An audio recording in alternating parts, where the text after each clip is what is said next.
이른바 우박 재앙이라고 하는 재앙이 선포되었습니다. 이것은 애굽 사람들이 섬기는 하늘과 대기의 신을 하나님께서 쳐서 진정한 하늘의 지배자가 누구인지를 보여주는 그런 재앙이라고 볼 수도 있습니다. 그런데 이 우박이 아주 무거운 우박, 그러니까 상당히 크기가 큰 그런 우박이 떨어질 때 비도 오고 그리고 불덩이도 내렸다라고 그렇게 얘기하고 있습니다. 그러니까 애굽이 생긴 이래로 이와 같은 우박이 떨어진 적은 없었다라고 그렇게까지 얘기한 것을 보면 이 재앙이 얼마나 심각한 것인지 우리는 가히 짐작해 볼 수가 있습니다. 그런데 하나님께서 집으로 돌아와 있는 사람이나 짐승은 아무 해를 입지 않을 것이다.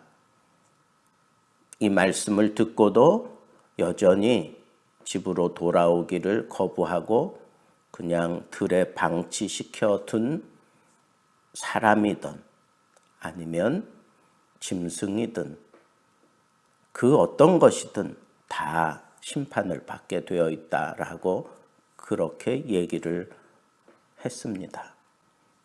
애굽 전역에 내리게 하지만 들에 있는 것들만 하나님께서 심판했다 하는 얘기는 장소를 구분하기 위해서라기보다는 이 말씀을 듣고 행하느냐 하지 않느냐에 초점이 있는 것임을 우리는 캐치할 수가 있습니다. 그렇습니다. 하나님의 말씀에 대해서 어떤 상황보다는 어떤 장소보다는 그 말씀을 듣고 따르느냐 어기느냐 이걸 보는 거예요. 하나님을 섬긴다고 하는 사람들도 마찬가지입니다. 그 좋은 예가 사울 왕입니다. 하나님께서 그렇게 겸손하게 나는 이스라엘의 왕이 될 수 없다 그러면서 수레 밑에 숨어 있었던 사울을 좋게 여기시고 왕으로 세워 놓았지만 그가 결정적으로 폐위 선언을 받았던 것은 하나님의 말씀을 버렸기 때문이었습니다. 분명히 사무엘 선지자가 선언을 할 때 그렇게 얘기했습니다. 왕이 하나님의 말씀을 버렸으므로 하나님께서 그 왕위를 폐하시고 다른 사람에게 줄 것이라고 하는 그런 선언을 했던 것을 볼 수 있습니다. 그때 사울은 여러 가지로 핑계댈 수 있었어요. 또 그렇게 핑계를 댔습니다. 내가 이 살찐 소를 남겨둔 것은 이것은 하나님께 제사 드리기 위해서 남겨둔 것이다. 뭐 이런 식으로 핑계를 대고 상황을 그렇게 유리하게 만들어 보려고 그렇게 얘기했을 때 사무엘이 분명하게 얘기합니다. 순종이 제사를 드림보다 낫다. 하나님의 말씀에 순종하는 것이 그것이 생명이다라고 하는 사실을 우리에게 분명하게 부각시켜 주신 그런 말씀인 것을 우리는 놓치지 말아야 합니다. 그래서 오늘은 간략하게 그러면 하나님의 말씀을 어떻게 지킬 것인가? 하나님의 말씀을 지켜야 산다고 했으니 이 하나님의 말씀을 어떻게 지킬 것인가? 말씀의 세 가지 차원에서 우리가 생각해 보겠습니다. 첫째는 말씀의 진실성입니다. 이 얘기는 뭐냐 하면 이 말씀은 말씀하신 대로 그대로 된다. 말씀하신 대로 그대로 된다라고 하는 것을 믿고 따르는 것입니다. 하나님의 말씀은 반드시 이루어질 것이기 때문에 그 말씀에 그대로 순종하는 것, 그것이 첫 번째입니다.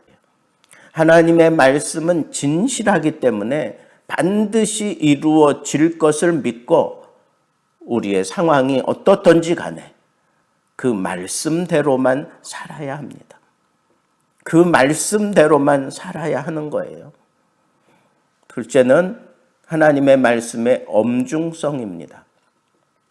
하나님은 나에게 화를 주시지 않는 분이야. 하나님은 나에게 징계를 하시지 않는 분이야. 이런 식으로 하나님은 사랑의 하나님, 그것만 강조하면서 의의 하나님, 공의의 하나님을 무시하고 잊어버리는 경우가 있는데 아니에요. 하나님의 말씀은 엄중해요. 그렇기 때문에 이 하나님의 말씀에 대해서 제대로 지키지 않으면 그에 따른 그런 엄중함이 반드시 임한다는 겁니다. 그래서 말씀을 불순종하면 죽는다라고 그렇게 선포하는 겁니다. 하나님의 말씀의 엄중성을 우리는 부각시키며 살아야 되는 시대를 맞이했습니다. 뭐 전쟁이 있어서 아니면 심각한 박해가 있어서 그게 아니라 어쩌면 더 위험한 것은 우리로 하여금 생각을 따라 살게 해요. 우리의 판단을 따라 살게 합니다. 우리의 지혜를 따라 살게 합니다. 우리의 경험을 따라 살게 합니다. 우리의 많은 노하우를 가지고 따라 살게 하는 시대를 우리가 맞이했습니다. 그만큼 정보가 많고 그 정보를 한 손에 들고 다니면서 습득하는 시대를 맞이했기 때문에 사람들이 하나님의 말씀을 따라 사는 것을 잊어버리고 사는 것 같아요. 하나님의 말씀을 따라 사는 것에 대해서 너무 가벼이 여기는 것 같아요. 하나님의 말씀을 따라 사는 것에 대해서는 별로 관심이 없는 것 같아요. 이게 위기란 말이에요. 하나님의 말씀의 엄중성을 생각해야 돼요. 이 말씀의 1.1핵이라도 더하거나 제하는 사람들에 대해서 심판이 있겠다 그랬어요. 화가 있을 것이라 그랬습니다. 하나님의 말씀은 엄중합니다. 이 말씀을 지키면 살고 어기면 죽는다. 세 번째는 이 말씀의 유일성입니다. 말씀을 상징하는 생명과 같은 그런 말씀의 상징성이 성막 안에 있습니다.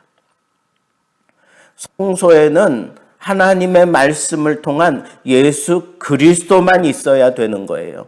이 말씀을 통해서 예수 그리스도만 드러나면 되는 거예요.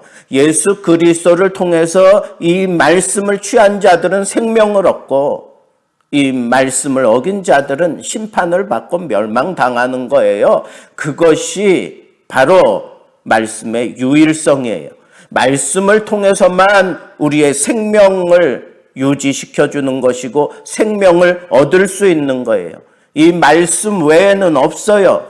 예수 그리스도를 영접하고 구원을 얻는 거 이 말씀을 통해서 되는 거예요. 하나님의 말씀대로 선언하신 말씀대로 구원의 도리가 정해져 있습니다. 그 말씀만 우리에게 진정한 생명이고 진정한 통로입니다. 하나님의 은혜가 쏟아질 때 그 은혜를 은혜로 받아들이는 사람은 말씀에 순종하는 사람이에요.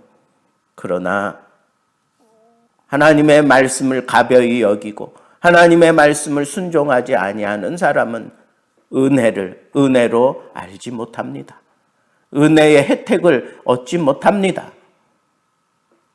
오늘 우리는 이 말씀, 내 생명처럼 딱 생각하고 아니 내 생명이다라고 생각하고 이 말씀을 부둥켜 안고 이 말씀 없이는 못 산다 하는 그런 자세를 가지고 사는 길만이 내가 이 험난한 세대에서 유혹이 많고 그리고 심각한 그런 세대에서 나의 믿음과 이 생명을 지킬 수 있다 하는 이 사실을 꽉 붙잡고 힘들고 어려울 때일수록 또 유혹이 많을 때일수록 하나님의 말씀에 집중하고 말씀 부둥켜 안고 씨름하며 살게 되기를 우리 주님의 이름으로 축복합니다.